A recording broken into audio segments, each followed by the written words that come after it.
Olá, pessoal. Estamos de volta aqui agora por exemplo 6, tá? Nesse exemplo, a gente tem dois reservatórios, reservatório R com água e o reservatório S com fluido qualquer. E aí, ligado aos dois, a gente tem um manômetro em U, que tem aqui um fluido manométrico que a gente conhece a massa específica, tá? Eu conheço a pressão no tanque R, que é 130 kPa. Conheço a pressão no tanque S, que é 88 kPa. E aí a gente quer, né, com essas informações aqui das alturas, determinar qual que é a massa específica desse fluido desconhecido aqui, S. Então, para a gente fazer isso aqui nesse exemplo, nessa situação, a gente monta a equação manométrica. Né? Bem, então aqui, tanto faz, tá? Eu começar em R e terminar em S, começar em S e terminar em R, tá? Para variar, né, que eu tô sempre indo do contra, né, como se fosse de trás para frente, eu vou começar em R e terminar em S. Lembra sempre que o importante é o sinal da parcela, né? A direção não importa, desde que coloque o sinal correto. Então, começando aqui em R, né, a gente vai ter PR. E aí, para caminhar para chegar em S, o que a gente vai ter que fazer aqui, ó? Eu vou ter que descer ao longo da água. Desceu, a gente soma. Então, vai ser a massa específica da água, aceleração da gravidade, e a altura que eu tive que me deslocar, que eu tive que descer, que é 5 metros, ó. Esse aqui tá cotado desde o ponto R até a interface com fluido manométrico. Então, 5 metros aqui, ó. Parei aqui, né? Então, o que eu vou fazer, ó? Como agora eu tô no fluido manométrico, eu já posso pular pro outro lado aqui no mesmo nível e começar daqui para lá. Então, desse ponto em diante, eu vou ter que subir. Então, a gente vai subtrair. Então, eu tô subindo pelo fluido manométrico. Então, é massa específica do fluido manométrico, aceleração da gravidade e a altura que eu subi no fluido manométrico. Aqui nesse exercício tem uma pegadinha. Por quê? Eu dei em milímetros, tá? 200 milímetros. Então, não posso jogar 200 aqui. Lembra que eu tenho que voltar para metro, tá? Então, eu vou ter que passar esses 200 milímetros para metro. Lembra que é fácil, que é só dividir por 1000. Então, isso aqui vai ficar, ó, 0,2 metros. Então, o que a gente vai pôr na equação é 0,2. Sempre fiquem atentos, porque muita informação no exercício pode estar em milímetros ou centímetros, tá? Porque, às vezes, a pressão que a gente está medindo é pequena, então a gente dá a medida da altura em numa escala menor, né? Em milímetros ou centímetros. E aí, na hora de fazer o cálculo de mensuramento, tem que voltar para metro. Parei nessa interface agora do fluido manométrico com o S. Né? Então, para chegar no ponto final, eu vou ter que subir de novo. Então, eu vou subtrair de novo. Né? Agora, eu vou subir através do fluido S. Então, é ρ do fluido S vezes a aceleração da gravidade e a altura que eu tenho que subir até chegar a S.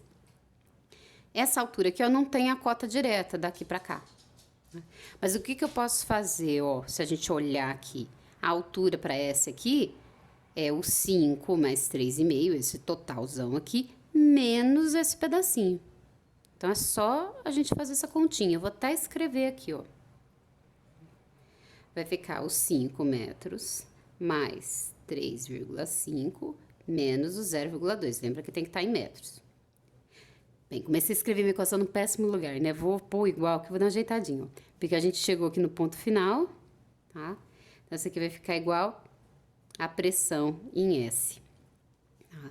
Então, ó, lembra, por que é isso daqui, ó? A gente quer só essa altura, né? Eu não tenho essa medida direto. Mas o que eu tenho? Eu tenho esse total, que é o 5 mais 3,5, e tenho esse pedacinho aqui que eu já tinha andado. Então, é só fazer esse grande menos esse menor, que é o que tá aqui, tá? Bem, antes da gente sair fazendo conta, né, como eu sempre aconselho, antes de substituir tudo, fazer o cálculo, vamos isolar a grandeza que a gente quer calcular, tá? Vamos fazer isso primeiro, para depois colocar os números, porque aí a chance de errar é menor. Eu só deixei as alturas porque não tinha colocado aqui H1, H2, H3, tá? Então, vamos isolar aqui, ó, o ρS. Como é que a gente vai fazer? Eu vou pegar toda essa parcela aqui e vou passar para o lado de cá da equação, trocando sinal, ó, porque isso tudo tá subtraindo, eu vou passar para cá somando. E eu vou pegar a pressão em S, que tá de cá, e vou passar para esse outro lado, subtraindo, porque aquela tá positiva, eu vou passar para cá, para a esquerda, negativo.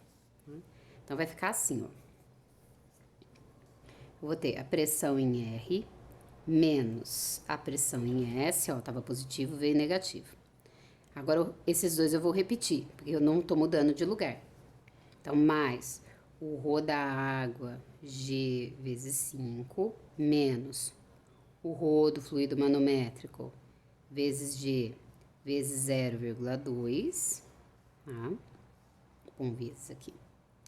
E agora, isso tudo eu vou trocar de lado. Então, vai ficar igual a ρS, G. Só para ficar mais compacto, ó, se a gente fizer essa soma aqui, ó, 5 com 3,5 dá 8,5. 8,5 menos 0,2, isso dá 8,3. Então, vai ficar aqui 8,3. Vou colocar já direto para ficar mais fácil. Estamos quase lá. Por quê? Agora eu vou pegar esses dois aqui que estão multiplicando o ρS e vou passar para o outro lado dividindo, tá?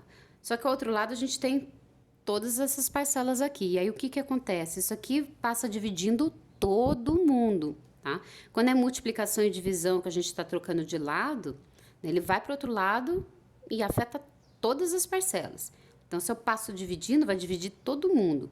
Se eu tivesse passando alguma outra coisa para virar multiplicação de cá, ia multiplicar todo mundo.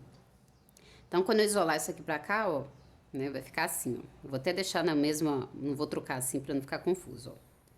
Então, a gente repete isso aqui. Pressão em R menos a pressão em S, mais o ρ da água vezes G vezes 5, menos o ρ do fluido manométrico vezes G vezes 0,2, todo mundo dividido por G vezes 8,3. Deixa eu fazer um 3 melhor aqui. E aí, isso tudo vai ser igual à massa específica do fluido S. Agora sim, a gente está pronto para fazer o cálculo, para substituir os números e calcular, tá? Agora sim que eu vou trocar só para ficar mais fácil. Então, a massa específica do fluido S vai ficar pressão em R, e aí, de novo, cuidado, porque é muito comum a gente medir, né, escrever a pressão em quilopascal. Quando eu vou para a equação, eu tenho que voltar para pascal. Então, aqui está 130 quilopascal, vai ficar aqui 130 mil. Nunca esquecer disso. Menos a pressão em S. Aqui é 88 quilopascal, na equação vai ficar 88 mil. Depois a gente tem, ó, mais o ρ da água. Eu não dei, então a gente adota 1000. Sempre que eu não disser nada, não der o valor, pode usar 1000. Se eu der o valor, tem que usar o valor que eu dei. Vezes o G que eu também não dei, então vai ser 10. E vezes a altura que a gente andou na água, que é 5. Menos massa específica do fluido manométrico, que foi dado, ó, de 2.500. Vezes o G, que é 10. Vezes a altura que a gente andou ali, que é 0,2. E aí, isso tudo dividido por G, que é 10. E vezes a altura que a gente andou aqui, que é 8,3. Por isso que é importante fazer assim, passo a passo. Então, a gente vai ter aqui que a massa específica, tá? Já vou fazer aqui mais direto, tá? Eu já vou dar o resultado aqui direto. Tá? Ela vai ficar, aqui deu, então, 1.048. Vou pôr uma casa aqui, 0,2 quilos por metro cúbico. Então, a gente conseguiu determinar a massa específica desse fluido misterioso S aqui. Então, vocês estão vendo que tem várias aplicações para a equação manométrica, não é só calcular a diferença de pressão. Então, de novo, qualquer dúvida, manda mensagem para mim no site da disciplina. Tá? Então, até o nosso último exemplo dessa parte.